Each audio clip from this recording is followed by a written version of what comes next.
今天我们要聊聊一个令人震惊又忧心的现象，台湾的人口正在悄悄消失。2025年的新生儿数据出炉，全年新生婴儿竟然跌破了11万人大关。要知道，就在10年前，台湾一年还有超过21万个宝宝诞生，如今只剩一半不到。短短10年，出生人数腰斩般的减少，创下历史新低纪录。不仅如此，自从2015年以来，新生儿数量已经连续10年下滑，每年都在刷新最低。政府这些年为了鼓励生育，可谓不遗余力，撒下了数千亿元经费，想让大家多生小孩，但结果却像石沉大海，津贴发了，补助给了，婴儿却没出生。到底发生了什么事？为什么几百亿、几千亿的经费换不回宝宝的诞生？今天就让我们一起深入揭开这场少子化崩盘的真相。首先，我们来看看这惊人的数字代表什么意义。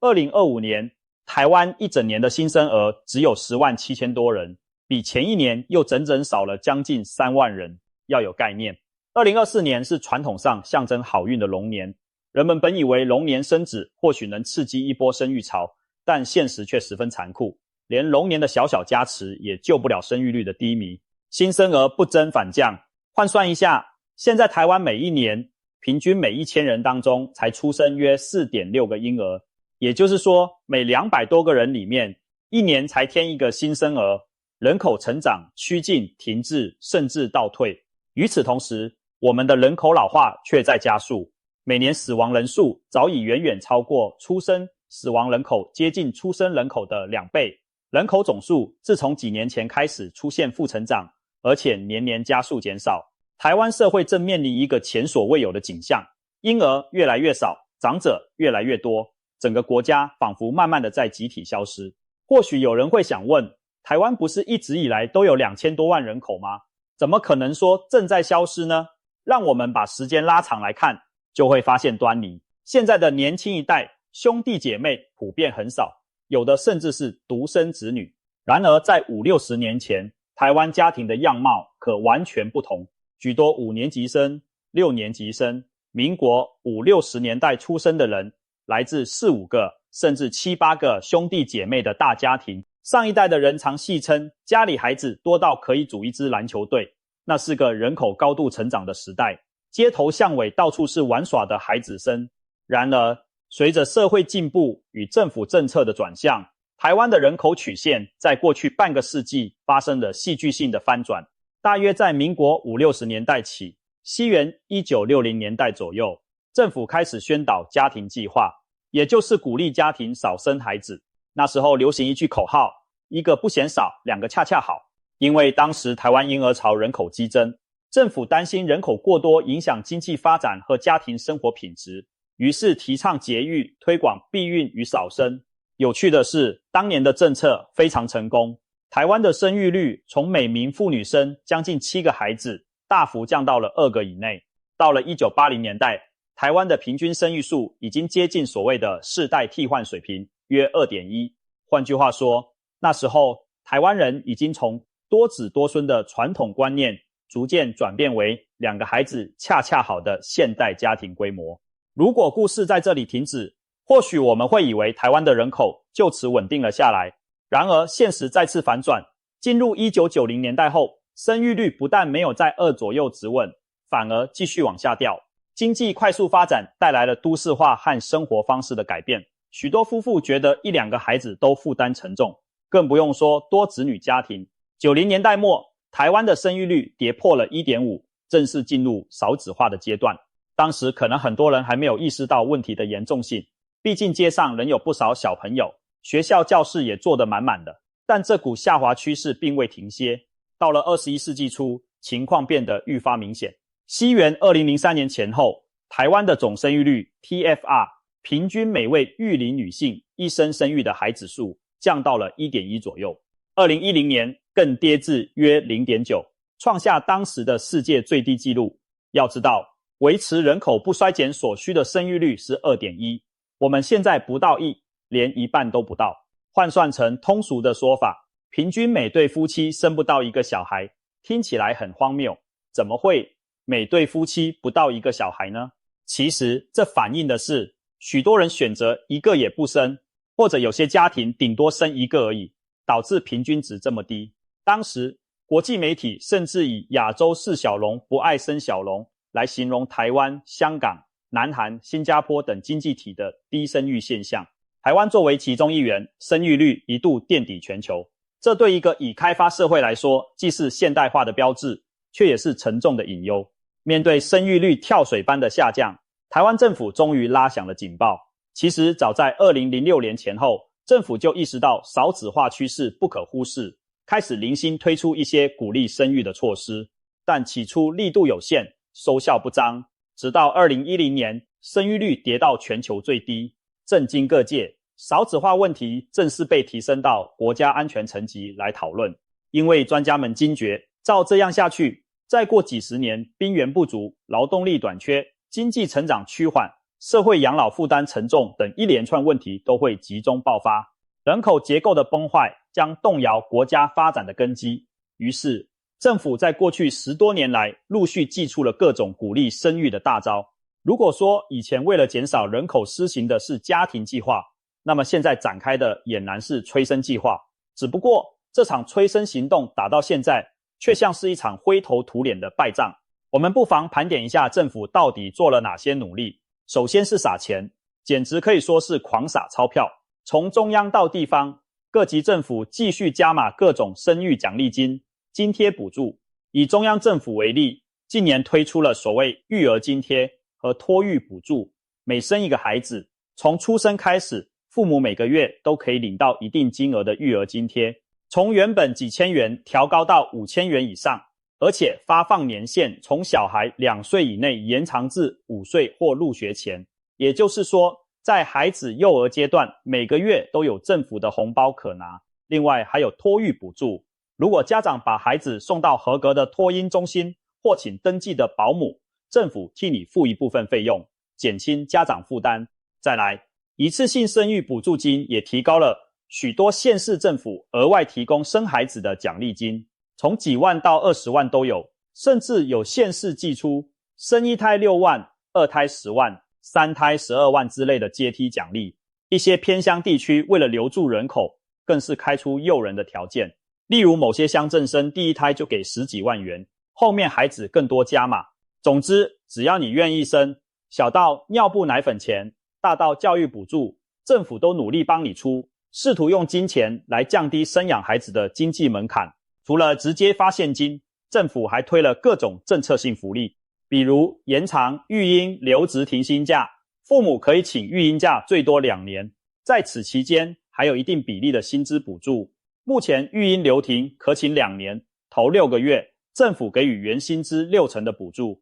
后1年半也有基本补助。这项政策是为了让职场妈妈或爸爸在孩子出生后可以专心照顾一阵子，而不至于完全失去收入。再比如扩增公共托育和公立幼儿园名额，政府近年编列预算，大量兴办公托中心，增设公幼班级，目标是让更多学龄前儿童有平价的托育和教育资源，而不是让家长求助无门或负担昂贵的私立托婴费用。还有产检与生育医疗补助，孕妇产前检查，现在多数项目健保给付，试管婴儿等不孕症治疗也有补助方案，希望帮助有需要的夫妻提高受孕机会。甚至政府考虑修改人工生殖法，开放单身女性和同性伴侣也能透过人工生殖来拥有自己的孩子，试图扩大潜在的生育族群。从各种迹象看来，政府可谓使出了浑身解数，务求能阻止生育率继续下滑。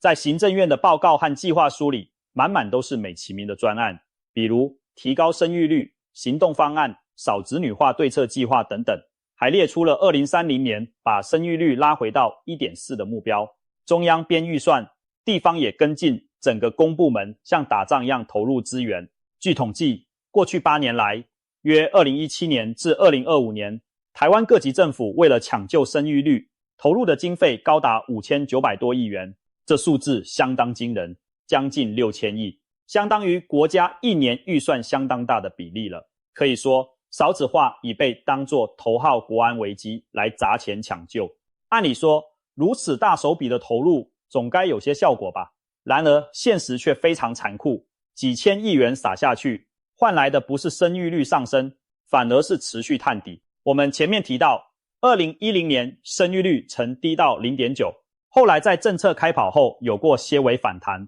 例如2012年因为龙年加上政策鼓励，那年出生数一度升到约23万，生育率升过 1.1， 好像稍见起色。然而那更像回光返照，此后整整10年，新生儿年年下降，生育率也一跌再跌。在疫情期间的2020到2022年更是加速下滑，2022年总生育率仅 1.09， 到了2023、2024年估计逼近1或跌破1， 2025年推估更惨，跌至约 0.87， 这可是远远低于政府原定的目标 1.4， 甚至刷新至2010年以来的新低点。换句话说，我们忙活了这么多年，生育率不升反降，还掉到了可能世界最低的行列。南韩最近几年与我们有低生育率之竞赛，该国 TFR 更低至 0.8 左右，台湾以 0.87 大致和香港并列，均属全球最低之一。巨额预算砸下去却收效甚微，难怪有人感叹砸钱救生育率是本世纪最大的笑话。问题出在哪里呢？钱花了，政策也推了，为什么台湾人还是不愿意生？政府当然也在检讨，民间专家也热烈讨论，逐渐的一个共识浮现出来，少子化的真正原因，钱可能只是表面，深层的痛点并非单靠发钱能解决。简单说，就是凶手不是钱。很多年轻夫妇并不是因为少那几万元补助才不生，而是有更重大的顾虑和困难，导致他们不敢生，不想生。那么这些压在年轻世代肩上的巨石到底有哪些？接下来我们就深入拆解台湾少子化背后的几大真相。真相一，不婚潮来袭，生育的门槛根本跨不进去。如果说生孩子是一扇门，那么结婚往往是打开这扇门的钥匙。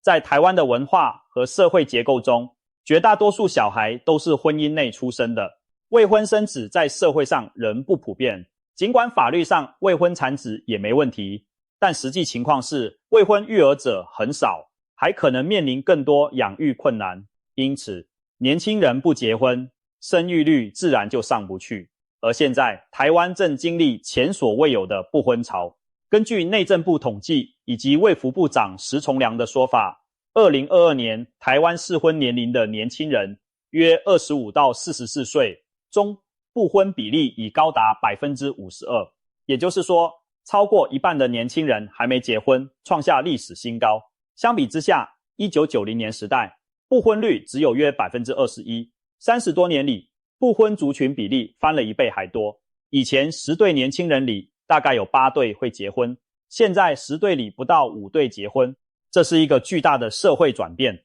其对生育的冲击显而易见。结不了婚，或者干脆不想婚，孩子从何而来？有些人即便不婚，也可能同居生子，但这种案例在台湾仍属少数，远远无法弥补传统婚育模式崩解带来的出生数下滑。所以，少子化的第一道真相就是，年轻人不是不生育，而是根本不迈入生育的前一步婚姻。那么，年轻人为什么不想结婚了呢？这背后有复杂的原因。首先当然是经济现实的考量。现在的年轻世代普遍面临高房价、高生活成本、低薪资的压力，很多人自己养活自己都觉得吃力，更别提组建家庭、抚养小孩。以房价为例，台湾房价近20年来高歌猛进，以双北为首的都会区房价收入比动辄超过15倍，全台平均也达到将近10倍。也就是说，一个普通家庭不吃不喝要10多年才能买得起一间房。年轻人初出社会，薪水有限，想在城市买房安顿，简直是遥不可及的梦想。即使租房，也是一笔不小的开销。很多人迫于现实，只好晚婚不婚，因为连婚后的基本居住都没有保障，哪敢谈生子养娃？试想，一对情侣如果得长期与双方父母同住在拥挤的空间，或是婚后还和几个室友合租，怎么添小孩，居住不安稳，婚姻就难稳定，更别提迎接新生命。房子问题是压在年轻世代心头的一座大山，不搬开，生育意愿很难起色。除了房价，低薪与就业压力也是年轻人生育意愿低迷的重要原因。台湾长期存在所谓 22K 薪资困境的讨论，虽然近年来因为劳动市场转趋吃紧、基本工资上调等因素有所改善，但对比生活开销，很多年轻人的薪水依然捉襟见肘。试想，一个大学毕业生可能月薪3万元出头，扣掉房租、交通、食物，所剩无几。如果结婚生子，家庭支出将大幅增加，小孩的奶粉、尿布钱、日托费、将来的学费，一笔笔都让人生畏。在这种入不敷出的压力下，不敢结婚、不敢生育，其实是理性的经济选择。比起父母辈，现代年轻人的工作也往往更不稳定，短期合约、派遣、人力外包、自营接案等等形态增多，终身雇用少了，取而代之的是不确定感。有人戏称，我们这代连自己的未来都养不起，哪敢去养下一代？这话听起来心酸，却真实反映了许多人的处境。经济上的不安全感，让婚姻和育儿计划一拖再拖，甚至干脆不启动。真相二，就算结了婚，生孩子也变成一场高难度冒险。在台湾，许多已婚夫妇对生孩子仍抱着犹豫甚至恐惧的心情。这并不是因为他们不喜欢小孩，而是因为养育孩子在现代社会已变成一项耗时耗力又烧钱的超级马拉松。很多长辈可能不理解，以前我们那年代，一对夫妻扛3、5个小孩也养大了，现在生一个怎么那么困难？但时代确实不同了，现在养孩子的成本和以前比起来成倍增加，而且这成本不仅仅是钱，还包括时间、精力和心理压力。先谈金钱成本，养育一个孩子从出生到长大成人，究竟要花多少钱？有理财专家粗略估算，在台湾把一个孩子拉拔到大学毕业，至少需要新台币500万元左右。这还不算更高要求的情况，比如送孩子出国读书、才艺培训等。普通家庭或许没有这么多钱，但就算准节一点，数百万元跑不掉。这些花费包括什么？婴儿时期的奶粉、尿布、医疗保健，幼儿阶段的托婴、保姆或幼稚园，再大一点，课后才艺班、安亲班、补习，青少年时期学费、零用钱才能培养，一直到大学学杂费，哪一样不要钱？虽然台湾的公立义务教育基本免费，健保也覆盖孩童，但额外的教育支出在现实中极为庞大。许多父母为了不让孩子输在起跑点，上各种才艺班、语言班、兴趣班，每月补习支出好几万，也司空见惯。再说，养孩子不仅养到18岁就结束，在现代社会恐怕得养到28岁甚至更久。因为孩子大学毕业未必能立即经济独立，许多父母还要帮忙供房租、出国留学，甚至结婚买房也得支援。一只小孩几乎就是一家子的经济重心，父母赚的钱大半投在孩子身上。这种情形下，年轻夫妻难免战战兢兢，生一个尚且如此，压力山大。如果经济条件不允许，干脆不生或者只生一个，至少能把资源集中，勉强确保孩子有好的生活与教育。要生就要生得起，养得好，成了许多年轻人的信念。他们不愿让孩子受苦，也不愿自己陷入经济深渊，于是选择缩小甚至放弃生育计划。再看时间和精力成本，现代社会的步调极快，工作压力大，许多双薪家庭的日常状态几乎是在体力和精神的极限上苦撑。早上父母各自赶上班，匆匆把孩子送去托儿所或学校，白天工作一整天，傍晚又急忙去接孩子，晚上还要准备晚餐、陪写作业、哄睡。等孩子睡着，往往已是深夜，父母疲惫不堪，却还可能得加班处理工作或家务，隔天循环往复。对职业妇女来说，生了孩子往往意味着一天的工作变成了2天，上班是1天，回家照顾孩子又是1天，全年无休。据统计，台湾女性劳动参与率逐年提高，但职场上的弹性和支持却没有跟上。很多公司虽然依法设有产假、育婴假，但在实际企业文化中，女性请长假可能影响升迁，甚至有人担心丢掉饭碗。男性虽也有陪产假和育婴假制度，但真正敢请、愿请的并不多。职场爸爸往往也背负养家的压力，加班加点是常态。结果就是孩子出生后，照顾责任大多压在母亲身上。许多新手妈妈生完孩子就被迫暂别职场，成为全职妈妈。有人很乐意陪伴孩子成长，但也有不少女性其实希望继续发展事业，无奈现实不允许兼顾，只好退出职场。而全职在家的劳动没有薪水，没有社会保障，长久下来对个人发展也有影响。当其他年轻女性看在眼里，难免心生畏惧。难道生了孩子我就得放弃自己的事业和生活吗？这种巨大的机会成本成了生育路上的拦路虎。聪明能干的女性们算得很清楚，现有环境下，家庭和事业很难双赢，那干脆不生或缓生，以免让自己陷入进退两难。除了妈妈们的辛劳，爸爸们也不是毫无压力。当一个家庭迎来新生儿，开支剧增，很多爸爸感受到前所未有的经济重担。尤其若妈妈暂时停职在家，担心家庭的压力让男人不敢掉以轻心，只能更加拼命工作。有的父亲为了多赚钱，不得不兼2份差事或经常出差加班，结果父子相处时间少之又少，家庭生活品质也受影响。长此以往，夫妻关系可能出现紧张，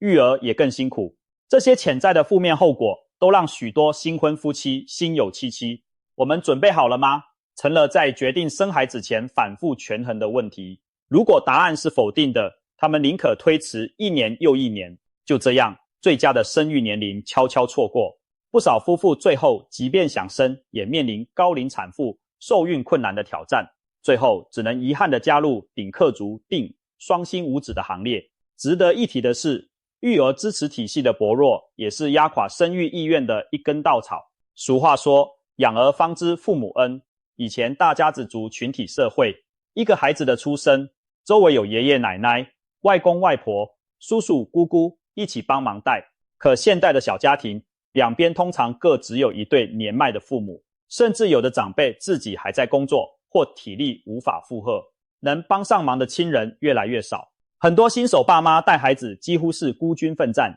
半夜孩子发烧哭闹，只能自己抱着在客厅踱步，心力交瘁。政府的公共托育资源虽然在增加，但远远不敷需求。都会区的公立托婴中心一位难求，常常要抽签碰运气。私立托婴和保姆费用昂贵，一个月动辄2-3万元，对普通家庭是一笔沉重开销。幼儿园阶段，好一点的公立幼儿园名额有限，家长凌晨去排队报名的盛况屡见不鲜。一旦孩子生病，父母还得频繁请假带医生，这在工作环境中又容易被贴上不够稳定的标签。总之，养育孩子所需的村落消失了，家庭本身变成了孤岛，社会支持网络尚未完全建立起来，很多父母在育儿路上感到孤立无援。试想，一对夫妻日复一日经历这样的辛劳，他们会不会后悔当初的决定？至少旁观的年轻夫妇们看在眼里，想在心里，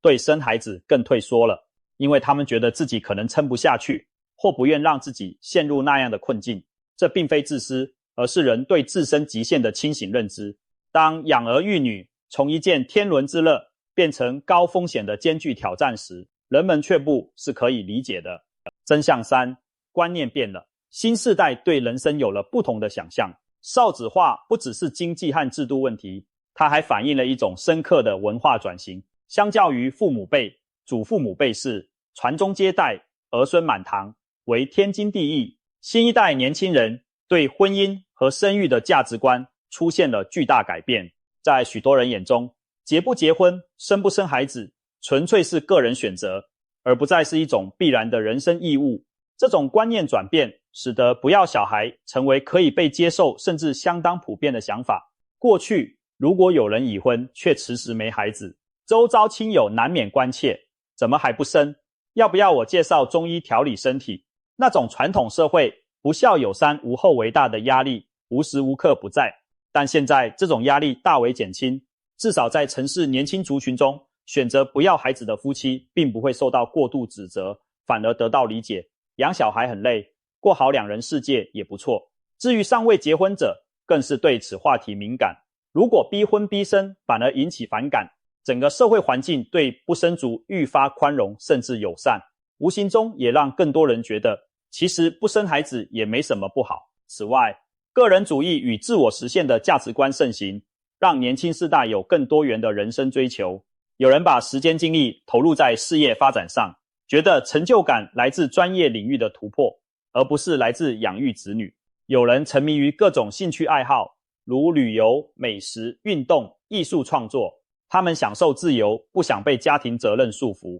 还有人热爱宠物，将毛小孩视为家庭成员，认为养狗养猫已经满足了陪伴的需求，没有必要再生一个人类孩子。甚至有人戏称狗狗猫猫永远是可爱的小宝贝，但孩子长大可能叛逆不孝。当人生的意义不再被单一的定义为养儿育女时，生孩子自然不会是每个人清单上的必选项。特别是受过高等教育的女性，拥有自己的事业和经济独立之后，更倾向谨慎地思考生育的取舍。对他们而言，孩子不再是退休养老的保险或人生价值的来源之一。过去很多女性觉得相夫教子是人生使命，现在不再如此，而更像是一个奢侈品，得确定自己想要且负担得起才会考虑购买。这种自主意识的提升是社会进步的体现，但对整体生育率而言却是一大挑战。当大部分人都不再把生孩子当作理所当然的人生任务，出生人数下降就是必然结果。还有一个值得注意的观念变化，宁缺毋滥的心态在婚育上表露无遗。现代年轻人对伴侣和后代的品质有更高期待，这也导致生育行为更趋保守。比如很多人抱持如果没有遇到对的人，我宁愿单着的想法，宁可不将就结婚。因此结婚年龄一拖再拖，甚至干脆不婚。即使结了婚，对于要不要孩子也讲求天时地利人和，没有十足准备之前，绝不轻易迎接新生命。以前的人可能觉得孩子生下来自然就会长大，但现在的父母希望给孩子最好的一切，所以如果自认条件不够好，无论是经济条件、心理准备、居住环境等，他们就选择暂不生育，以免让孩子将来受苦。这种完美主义倾向在一定程度上降低了生育的随机性和冲动性，但也大幅降低了整体的出生率。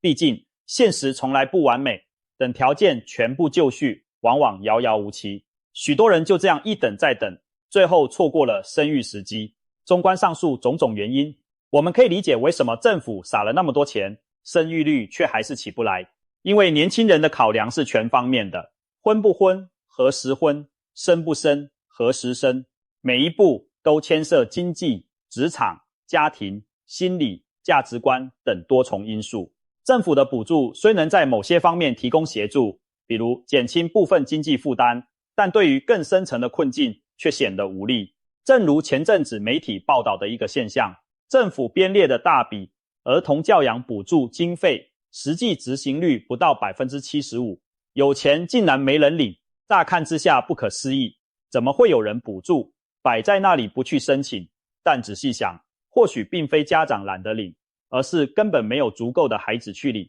少子化的凶猛程度超出了政策制定者的预期，很多钱预算下去了，才发现符合资格的幼儿人数远低于预估，导致经费花不完。这从另一个角度证明，问题不在我们没有钱补助，而是适龄孩子的基数越来越少。与其说钱没用，不如说撒钱没有对准真正的痛点。正如有专家所言，补助再多也只是杯水车薪。如果整体社会环境没有改善，光靠发钱只能治标，无法治本。那么有没有其他国家成功扭转过少子化趋势，给我们一些启示呢？事实上，在低生育率这条路上，台湾并不孤单，整个东亚地区几乎都陷入了不爱生的困境。南韩、日本、香港、新加坡，包括中国大陆，这些地区的生育率都在全球名列倒数。南韩政府过去10几年为鼓励生育投入的财政资源比台湾更夸张，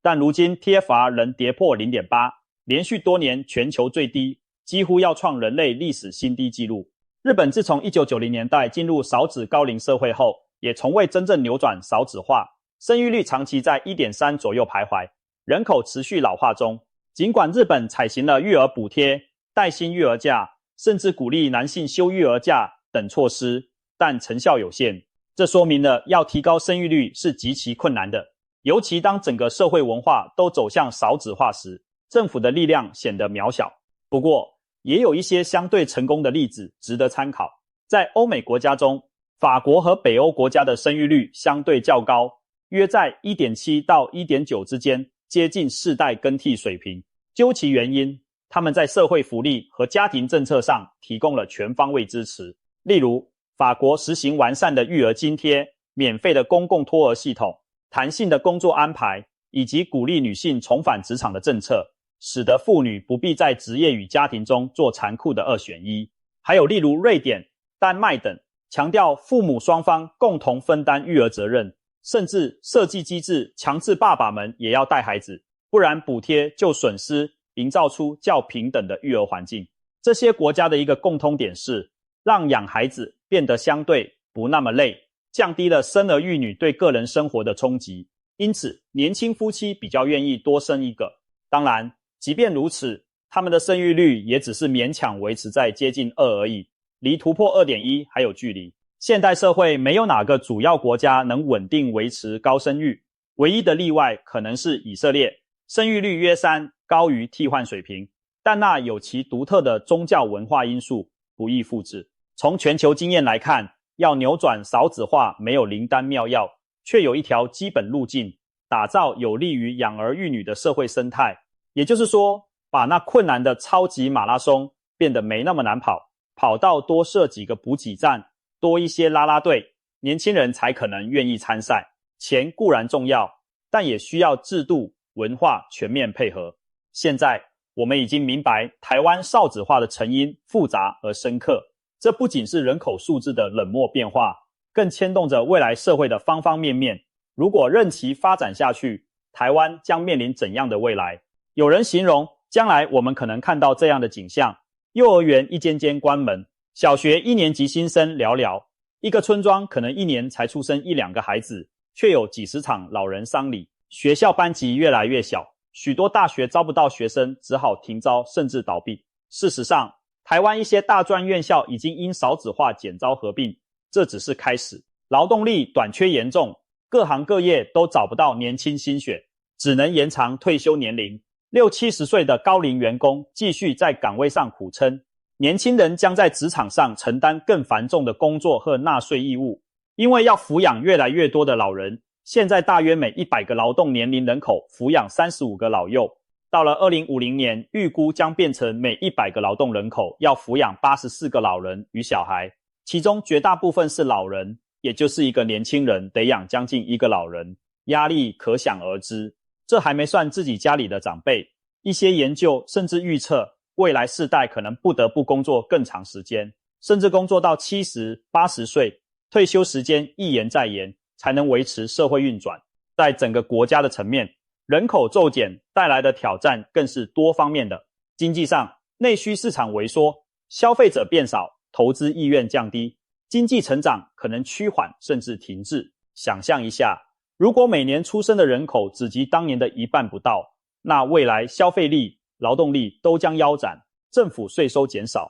但社福开支却增加，养老、医疗、财政压力巨大。科技与创新上，年轻人通常是新点子、新技术的主力军。当年轻一代越来越小，创新动能恐怕也受影响。国防上，募兵或征兵都会面临挑战，兵源不足可能动摇国防根基。难怪有人把少子化称为国安危机。社会结构上可能出现倒金字塔家庭，一个年轻人要照顾2个父母、4个祖父母，压力沉重。人们形容这叫422结构，4个长辈、2个父母、2个孩子，以后可能变412、411，甚至一对年轻夫妇，上面8位长者。长期独生子女化也可能带来性格与社会互动的变化，例如兄弟姐妹情谊变少，亲戚网络缩水。未来很多人可能没有叔伯姑姨，只有自己和上一代。社会可能变得更孤独，每个人都有更小的家庭圈子，甚至有人担心少子化久了，国民整体心态会趋向保守，风险承受度降低，因为老人多求安稳，年轻小搏斗，社会创新创业精神可能减弱，这些都是长远的影响。如果把时间尺度拉得更长，更可以感受到集体消失，并非危言耸听。国家发展委员会的人口推估显示，台湾总人口已在2020年前后达到约2350万的峰值，随后开始下降，到了2040年左右，人口将减少约170几万，降至2100多万。2050年左右，全台人口可能跌破2000万关卡。再往后，2070年台湾人口预计仅剩约1500万左右，比现在整整少了800多万，相当于消失了1/3的人口。而且那时人口结构中超高龄老人居多，整个社会的样貌将和现在截然不同。想象一下，届时许多县市的人口可能回到50年代甚至更早的水平，乡村地区更是空村遍布。日本学者提出过消失的视听村概念，指许多乡镇年轻女性几乎绝迹，没有新生儿，最终走向灭村。在台湾，一些离岛或偏乡地方已出现类似苗头，学校招不到学生，年轻人纷纷出走，只剩老人在留守。到那时，或许整座岛屿都会感觉变寂静了，产房冷清，育婴用品店一家家关门，反倒是安养院和医院病房人满为患。有人打趣地说，未来有一天，台湾会不会出现最后一个小学生上学的新闻？听来像科幻，但趋势如果不改变，我们的确可能见证那样凄凉的一幕。面对如此严峻的未来，我们该怎么办？少子化问题从来不是一夕形成，也不可能一夕化解，但总不能坐以待毙。前面我们分析了，仅靠补贴撒钱恐怕无法有效扭转局势，因为症结不在钱本身，而在整体环境和价值的改变。所以真正要对抗少子化崩盘，需要的是全方位的改革与长期经营。这里头包括政府、企业、社会、家庭观念等多层面的努力。政府层面上，除了延续并优化各种经济补助外，更要着眼于制度建设，例如加速推行居住正义政策，稳定房价，提供可负担的社会住宅或年轻家庭住房补贴，让年轻人住得起安身立命的房子，有了窝才有建立家庭的意愿。又如改革劳动环境，推广弹性工时与远端工作，降低职场对育儿的冲突。现在政府已开始研议缩短工时，或鼓励企业实行弹性上下班。如果能让父母有更多时间陪伴孩子，处理家庭事务，他们将更愿意生育。此外，要鼓励男性承担家务与育儿，政府可以提供诱因，例如延长男性育婴假的补助天数，奖励共亲职。北欧国家的经验表明，让爸爸也积极投入育儿，不仅减轻妈妈负担，还能增进家庭凝聚力，对生育有正面影响。教育和托育资源方面，政府需要建构一张密集的育儿安全网，从0岁到6岁，每个年龄层的孩子都应该有足够的照护和教育资源可用。例如，继续扩大公共托婴中心布点，培育更多合格的保姆，让父母在上班时间可以安心将婴幼儿托付出去，不用担心找不到人顾。对幼儿园阶段实施平价甚至免费的幼教，让3岁以上幼童都能够上得起、上得到幼稚园。日本早已实现幼儿教育免费化，台湾也朝这方向迈进中。还要提升幼教品质，让家长放心。学校方面，或许我们未来学生变少，可以因势利导，将师生比下降，提供更好的教育品质，减轻家长对于小孩少、没人陪、教育资源不足的担忧。政府还可以推广社区式的育儿资源，比如社区托育据点、家长互助供养团体，提供咨询和暂托服务，减轻父母压力。在医疗上，对于不孕夫妻，要提供更友善便利的治疗环境和补助，对高龄产妇要有完善的孕产医疗照护，甚至可以考虑推广冻卵等生殖科技的补助，让女性可以更自由地选择生育时机。当然，这需要配套的伦理和法规考量。总之，方方面面都得下功夫，搭建一个敢生敢养的社会支架。企业和职场文化也扮演关键角色。光靠政府法令规定产假、育婴假还不够，公司必须真正支持员工的家庭生活。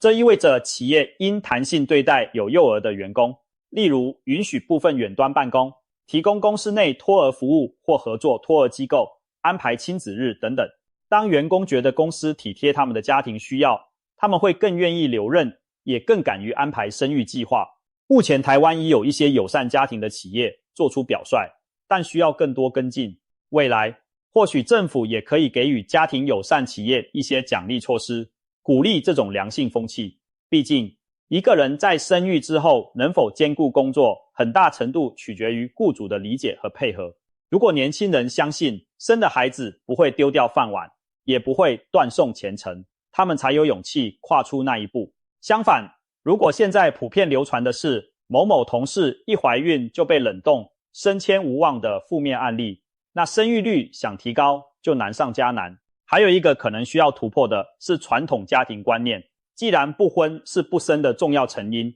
能否突破生育只限于婚内的框架，也是值得讨论的议题。现代社会形态多元化，也许我们可以借鉴一些国家对未婚生育的支持，像法国相当高比例的新生儿是非婚生子女，社会并不因此歧视，法律上也有完善保障。台湾目前社会风气离这点还有距离，但已经在慢慢改变。同婚合法化之后，同性伴侣家庭开始受到重视，他们的生育权益也在讨论中。如果未来单身人士、同志伴侣都能被允许并支持育有小孩，那么愿意养育下一代的人群范围将扩大，对整体出生人口或许有一些注意。当然，这牵涉的伦理和社会配套要跟上，比如如何保障非传统家庭孩子的权益，这需要社会形成共识。虽然短期内未婚生育不会成为主流，但至少我们可以营造一个更包容的环境，让任何想养育孩子的人都能得到必要帮助，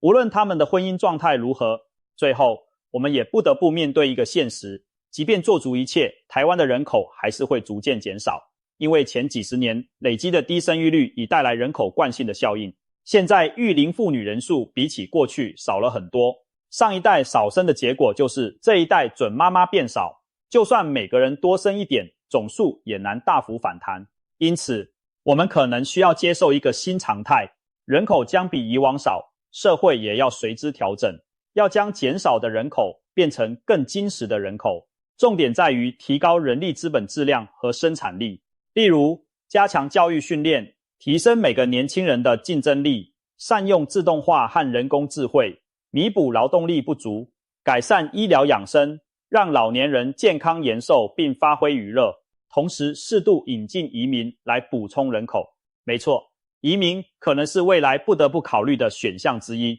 台湾过去相对封闭，移民政策保守，但近年也开始针对高技术人才、特定专业开放移民途径。未来，当本地年轻人不够用了，势必要靠吸引海外的人才或劳工来维持经济规模。这当然需要社会对多元文化的包容力，以及做好移民融入的配套。移民不是万灵丹，但可以在一定程度上舒缓人口骤减的阵痛期。说了这么多，有些年轻朋友也许会问，我们真的有必要担心少子化吗？人口变少，不是可以享受宽敞的空间，减少竞争吗？确实，短期看人口减少似乎有些表面上的好处，学生变少，升学压力可能降低，求职竞争者少了，找工作理论上容易，马路上的车人也许变少，不那么拥挤，但是这些好处恐怕难以长久，而且代价高昂。举例来说，学生少虽然比较好考大学，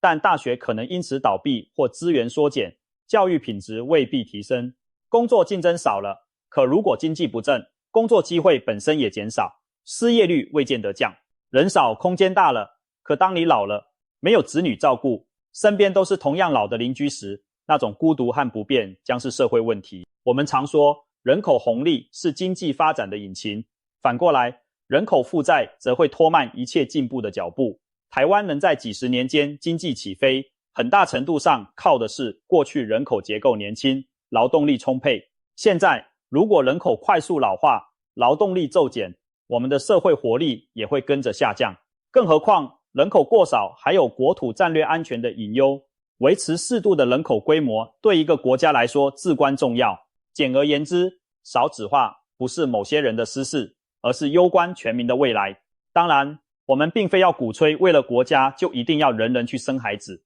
生育终究是个人选择，没有人应该被强迫或羞辱。所谓集体消失，也不是明天就发生的灾难，而是一种长期趋势的隐喻。正因为它缓慢，人们更容易掉以轻心，但数据不会说谎。每一年新生儿减少几千到几万，一年看似无感，10年就是翻天覆地的变化。回顾过去10年，我们从年出生21万掉到10万出头，如果在这样一个10年，是否可能掉到5、6万？那时候恐怕我们就真的要惊呼人口崩盘了。所幸问题已经摆在眼前，整个社会开始严肃讨论并寻求对策，这本身就是改变的开端。接下来要考验的是全民的意志，政府能否痛定思痛，整合各部会之力，制定长远有效的政策，而不是各吹各的调。短视尽力，企业能否改变既有的用人思维，愿意为员工的家庭幸福承担部分责任，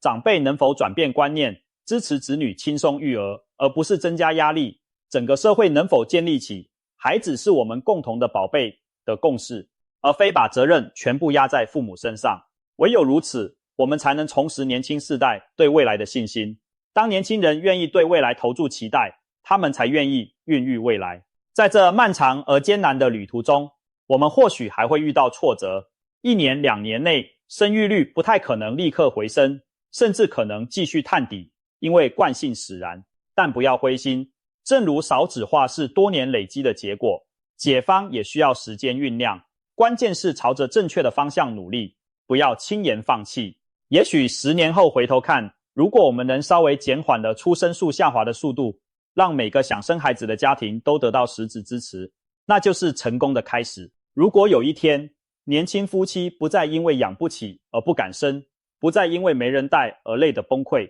不再觉得孩子是难以承担的重担，而是重新感受到养育生命的喜悦与价值，那么台湾的人口危机自会逐渐解除。说到底，我们要创造的是一个想生、敢生、乐于去生的环境。只要方向正确，集众人之力，慢慢的可能会有越来越多的婴儿哭声重新热络我们的产房，让这块土地重新充满新生命的希望。最后，我想以一个发人深省的问题作结：如果任由少子化继续恶化，台湾会不会真的在未来某天集体消失？当然，这并非真的指人间蒸发，而是一种隐喻。一个国家国力的消退，文化的凋零，活力的消散。如今，我们正站在这条道路的起点，前方风景不甚美妙。然而，未来不是命中注定的，我们还有选择的机会。台湾曾经在困境中创造经济奇迹，如今面对少子化这道难题，